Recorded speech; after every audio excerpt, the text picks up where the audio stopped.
Et voilà, c'est parti pour le montage sur la factorisation. Premier pas. Alors, tout d'abord, factoriser, qu'est-ce que ça veut dire? Eh bien, c'est tout simplement transformer un polynôme, c'est-à-dire une somme ou une différence, en un produit de facteurs. Si nous prenons le trinôme 4x carré moins 4x plus 1, en réalité, la question qu'on se pose, c'est tiens, quel était l'énoncé, l'exercice caché derrière ce résultat, caché derrière ce trinôme? Si l'on analyse un petit peu plus près, en réalité, il s'agit d'un trinôme carré parfait. Eh bien oui, regardez les amis, il y a la présence de deux carrés placés aux extrémités du trinôme et pris en sandwich un double produit potentiel. En réalité, on pourrait très bien aller plus loin au niveau du raisonnement en disant, eh bien, non seulement c'est un TCP, mais au niveau de sa configuration de signes, il s'agit du TCP plus, moins, plus. Oui, mais alors, il s'agit en réalité du carré d'une différence. Sa source vient de cette nouvelle écriture. Il suffirait alors d'aller choper les racines carrées des deux carrés placés aux extrémités et de les insérer au sein de ma parenthèse. À savoir ici, 2x moins 1, le tout élevé au carré. Mais oui, mais vous savez une chose, c'est qu'une différence peut se concevoir de deux façons.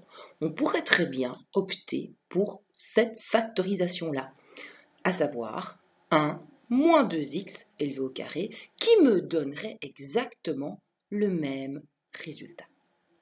Si je prends maintenant une autre expression, 49b6 moins 169 a carré. Alors là, je réfléchis un petit peu. En réalité, c'est un binôme, ça n'est plus un trinôme. Or, c'est un binôme que je connais. C'est un binôme qui ressemble étrangement à une différence entre deux carrés. Oui, mais la différence entre deux carrés trouve sa source dans le produit de binômes conjugués. On observe une conjugaison entre une première parenthèse dans laquelle se trouve une somme, suivie d'une deuxième parenthèse dans laquelle se trouve une différence. Oui, mais alors, il suffit de faire quoi? Identifier la racine carrée du premier terme résultant du lien numéro 1, vous vous souvenez, à savoir les termes dits égaux. Si j'applique la fonction racine carrée sur 49b6, j'obtiens bien 7b3. J'en profite pour l'encoder dans l'autre parenthèse. Et si je prends maintenant la racine carrée de 169 a carré, j'obtiens mon lien numéro 2, à savoir mes termes dits opposés, soit, dans ce cas de figure, plus 13a et moins 13a. Maintenant, on aurait très bien pu placer deux signes moins au niveau du monôme 7b³. On respecte bien la condition d'être mon lien numéro 1, à savoir les termes dits égaux. Alors, pourquoi va-t-on factoriser? Alors, c'est vrai que ça ne va pas tellement vous parler maintenant parce que la factorisation n'est rien d'autre que l'outil qui va nous permettre dans les prochains chapitres d'identifier les CE des FRAL. Alors, qu'est-ce que ça veut dire? Ça veut dire identifier les conditions d'existence, CE, des fractions algébriques. À savoir qu'une fraction ne peut jamais avoir un dénominateur nul. Ça va me servir aussi à simplifier ces fameuses fractions algébriques et aussi à résoudre des équations de degré supérieur à 1. Mais ça, nous l'aborderons bien plus tard. Alors, comment va-t-on procéder? Eh bien, en utilisant un procédé très rigoureux. Et pour ce faire, dans un premier temps, vous devez être très au clair avec vos trois raccourcis algébriques PR1, PR2 et PR3. Alors, c'est parti. Procédé flash. Alors, pourquoi j'appelle ça procédé flash? Mais tout simplement parce que ici, on ne va utiliser que ce qu'on connaît déjà. Pardon. Donc, à savoir, premièrement, dans le mode opératoire, afin de bien factoriser, vous devez ordonner les polynômes et surtout lorsqu'il s'agit de trinômes et au-delà de 3 termes. Et ensuite, vous devez opérer une mise en évidence et dans un premier temps, cette semaine-ci, on va se centraliser uniquement sur la mise en évidence simple. Ce qui veut dire extraire le PGCD commun à tous les termes de votre polynôme.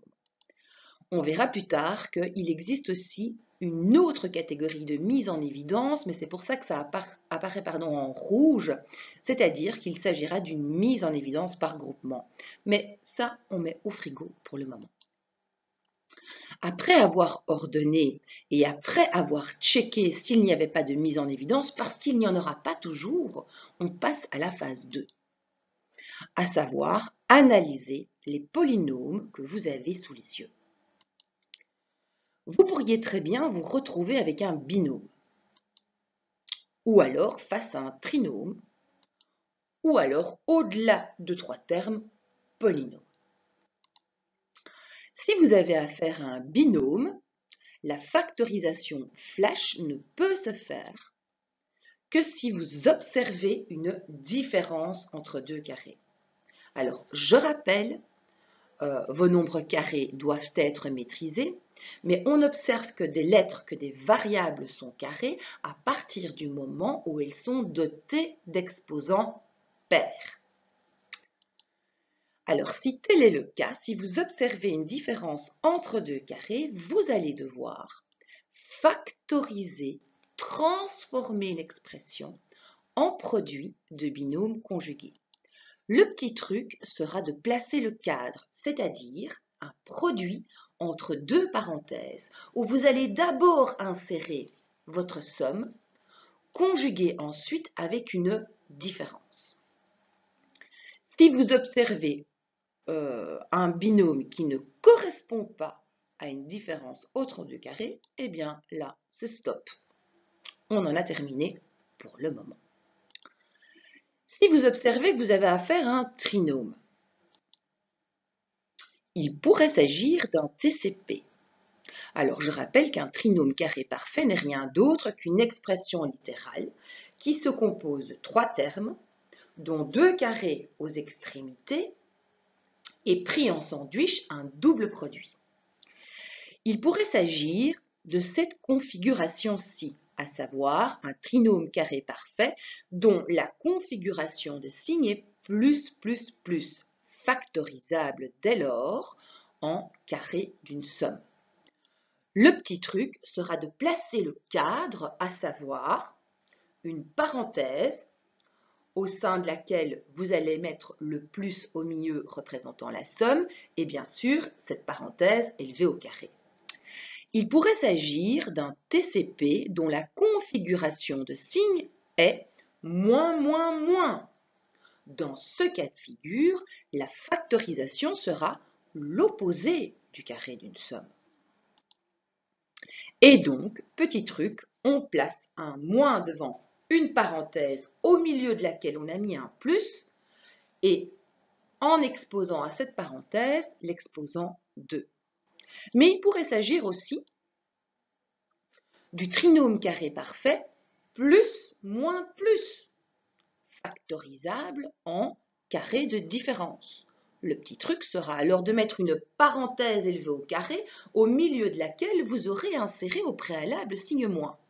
Et enfin, il pourrait s'agir d'un trinôme carré parfait dont la configuration de signe est moins plus moins, factorisable ce coup-ci en opposé de carré de diff, à savoir un moins placé devant une parenthèse, élevé au carré bien sûr, et au sein de cette parenthèse, le signe moins.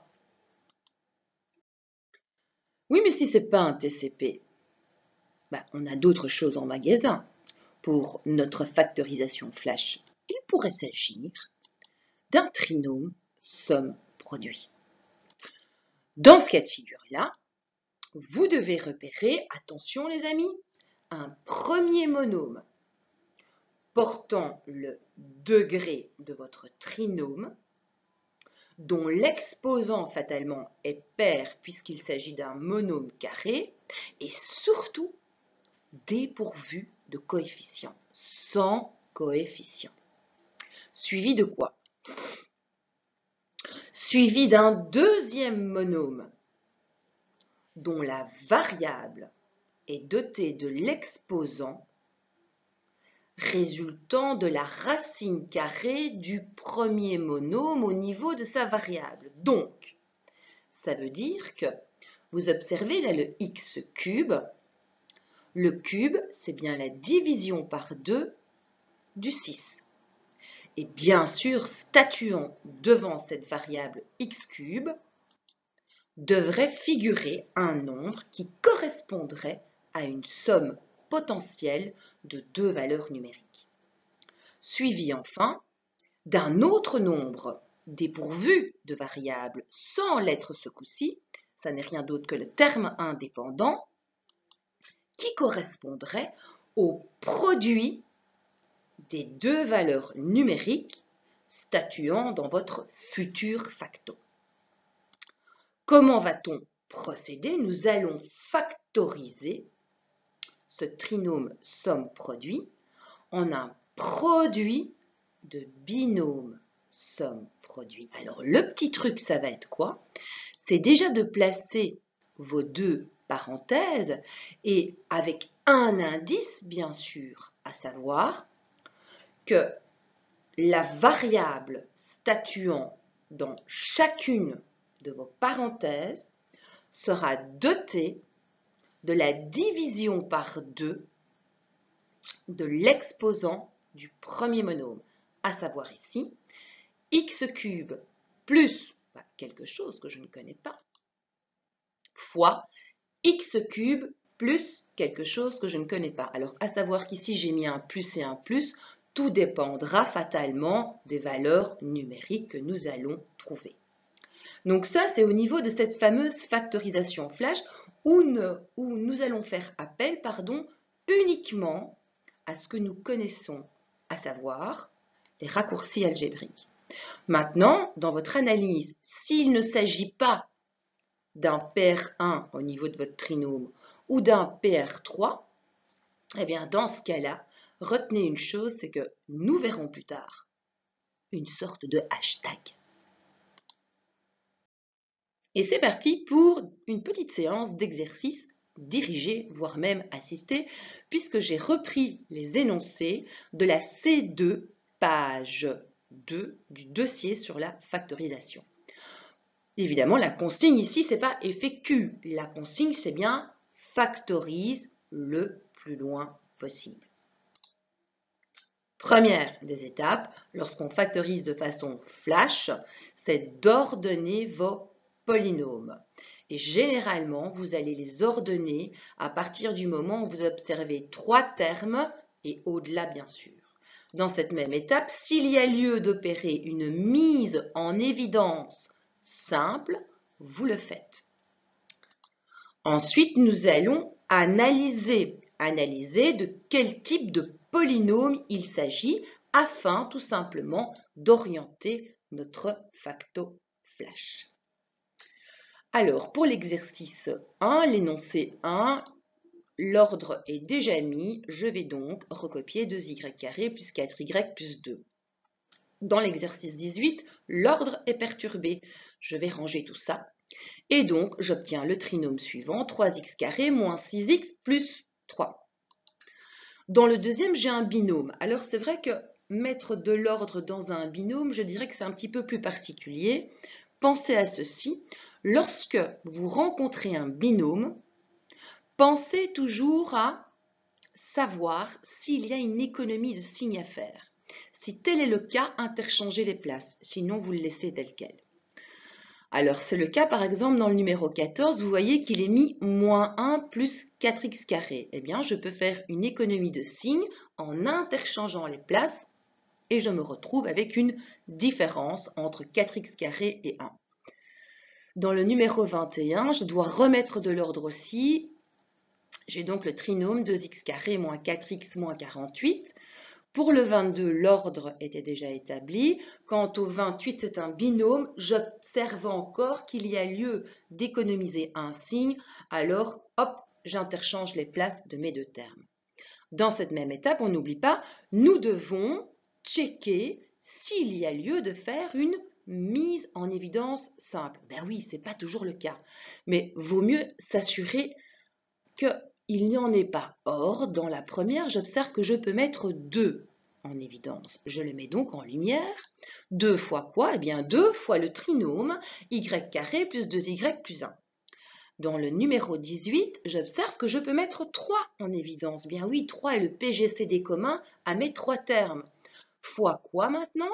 Eh bien, chacun des monômes dans le trinôme a été divisé par 3. Je me retrouve alors avec x carré moins 2x plus 1. Le suivant, vous allez l'adorer, il s'agit d'un binôme dans lequel il y a des nombres décimaux et on déteste travailler avec des nombres décimaux. Le petit truc, je vais mettre en évidence 10 exposant moins 2. 10 exposant moins 2 n'est rien d'autre que 1 centième. Ça n'est rien d'autre que 0,01. Et ça, c'est une petite astuce qui m'arrange. Pourquoi? Parce que maintenant, au niveau de ma parenthèse, je ne vais plus avoir de virgule. Donc, je vais avoir 9x carré. Eh bien oui, 9x carré fois 10 moins 2, ça me donne bien 0,09. Suivi de moins 25y carré. Eh bien oui, moins 25y carré fois 10 exposant moins 2, ça me donne bien 0,25. Alors, pour 4x carré moins 1, je n'ai pas de mise en évidence. Pour le numéro 21, alors je sais mettre en évidence 2. Et j'obtiens alors le trinôme x carré moins 2x moins 24. Pour le numéro 22, pas de mise en évidence. Et par contre, attention les amis, pour le numéro 28, j'ai non seulement une mise en évidence au niveau du numérateur, mais également au niveau du dénominateur. Regardez un petit peu, au niveau du numérateur, j'observe que le PGCD est algébrique, à savoir la variable b exposant 4. Et au niveau du dénominateur, vous avez 16 et vous avez 4. Le PGCD, c'est 4. Alors, B4 sur 4 fois combien me donne 9B4 sur 16? Eh bien, c'est bien fois 9 quarts. Ensuite, B4 sur 4 fois combien me donne moins A carré B8 sur 4? Eh bien, c'est tout simplement fois A carré B4. On n'oublie pas le signe moins. Maintenant, j'analyse. Qu'est-ce que je vais analyser? Alors, dans l'exercice numéro 1, mon analyse se porte sur le contenu de la parenthèse. Or, il s'agit d'un trinôme. Deux orientations possibles, soit c'est un TCP, soit c'est un trinôme SP, puisque nous opérons des facto flash. Or, ici, j'ai la présence de deux carrés de même signe et potentiellement un double produit pris en sandwich. Il s'agit bien d'un TCP dont la configuration de signe est plus, plus, plus. Pour le deuxième, je porte mon analyse sur le contenu de la parenthèse. À nouveau, j'observe quoi? J'observe la présence de deux carrés placés aux extrémités et potentiellement d'un double produit pris en sandwich. C'est donc un TCP dont la configuration de signe est plus, moins, plus. Pour le suivant, je porte mon analyse ici sur le contenu de la parenthèse. Or, j'observe que j'ai une différence entre deux carrés. Eh bien oui, 9 est un nombre carré, x carré est une variable carrée, 25 est un nombre carré, y carré est une variable dite carrée. Dans le suivant, 4x carré moins 1, à nouveau c'est un binôme, j'ai du bol, c'est à nouveau une différence entre deux carrés. Alors, pour le suivant, qu'est-ce que j'ai? J'ai x carré moins 2x moins 24. Alors là, il faut que j'observe, x carré est un carré. Donc potentiellement, je me dirige vers le TCP. Oui, mais non, ça ne va pas. J'ai moins 24. Moins 24, c'est pas du tout un carré, ça. Donc, potentiellement, ça pourrait être un trinôme somme-produit. D'autant qu'au niveau du premier monôme, il n'y a pas de coefficient. Le suivant, pareil, regardez un petit peu. A carré est un carré, mais j'ai moins 4. Alors, il y en a certains qui pourraient dire, mais madame, mais 4 est carré. Oui, mais c'est pas ça que j'ai dit, les amis. J'ai dit moins 4. Donc, présence de deux carrés, mais qui n'ont pas le même signe. Ça ne peut pas être un TCP. Je me dirige tout naturellement vers le trinôme somme-produit. Enfin, le dernier. J'ai un binôme, et là, regardez bien que j'ai du bol. À nouveau, il s'agit d'une différence entre deux carrés. Et là, on a fait le plus difficile. Vous comprenez bien que si vous maîtrisez vos PR, ça va aller très vite. On en arrive au plus sympa, c'est la facto-flash. Alors, petit truc, c'est toujours le cadre. Alors, donc, pour le premier, nous avions un TCP de configuration +++. On n'oublie pas évidemment de remettre le facteur qui a été mis en évidence. On place le cadre, à savoir le carré d'une somme, et on va aller choper les deux carrés d'expression pour leur appliquer successivement la fonction racine carrée. On se retrouve alors avec y pour premier terme et 1 pour deuxième terme. Attention, vigilance, toujours checker votre double produit. Si je l'effectue vite, j'ai 2y, c'est bien ce que j'avais dans mon énoncé. Je passe au deuxième TCP de configuration plus, moins, plus. Potentiellement, on va le vérifier. Je mets bien le 3 en évidence que j'avais mis au début de ma facto. Le cadre qui correspond au carré d'une différence, je vais aller rechercher mes deux carrés pour leur appliquer la fonction racine carrée. Je me retrouve alors avec x et 1. Je check vite le double produit, c'est moins 2x, c'est bien ce que j'avais dans l'énoncé de départ. Alors pour le suivant, j'ai affaire à une différence entre deux carrés. Le facteur mis en évidence était 10 exposant moins 2. Le cadre, ça va être la conjugaison entre une somme suivie d'une différence. Je vais d'abord aller rechercher le premier carré qui résulte de mon lien numéro 1, à savoir les termes dits égaux. Je lui applique la fonction racine carrée et je m'empresse d'aller insérer ce lien numéro 1 dans la première parenthèse et dans la deuxième parenthèse. 3x fois 3x, ça me donne bien 9x carré.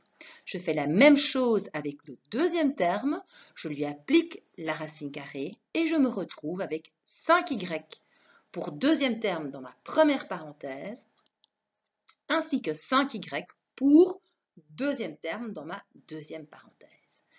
Pour le suivant, le numéro 14, à nouveau une différence entre deux carrés, rien n'avait été mis en évidence. Et donc ici, même démarche, j'applique la fonction racine carrée sur 4x carré, ce qui me donne 2x. Je m'empresse d'aller l'écrire dans ma seconde parenthèse. C'est bien mon lien numéro 1, à savoir mes termes dits égaux. Je fais pareil avec le deuxième carré. En lui appliquant la fonction racine carrée, je me retrouve avec la valeur 1 pour la première parenthèse et 1 dans la deuxième parenthèse. Je fais le numéro 28. Le 21 et 22 sera vu dans le montage suivant. J'oublie pas que ce que j'avais mis entre parenthèses, c'était la fraction B4 sur 4. Je place le cadre, à savoir la conjugaison entre une somme et une différence, puisque mon profilage était différence entre deux carrés. Je vais choper le premier carré qui est fractionnaire, mais je n'en ai pas peur. Numérateur et dénominateur sont des nombres carrés. Si j'applique la fonction racine carrée, je me retrouve avec un lien numéro 1, à savoir mes termes dits égaux, 3 demi dans la première parenthèse, suivi de 3 demi dans la deuxième parenthèse. Je fais la même chose avec a carré b4. Si j'applique la fonction racine carrée, je me retrouve avec, pour second terme dans ma première parenthèse, a b carré. Et pareil pour ma seconde. On se voit tout de suite.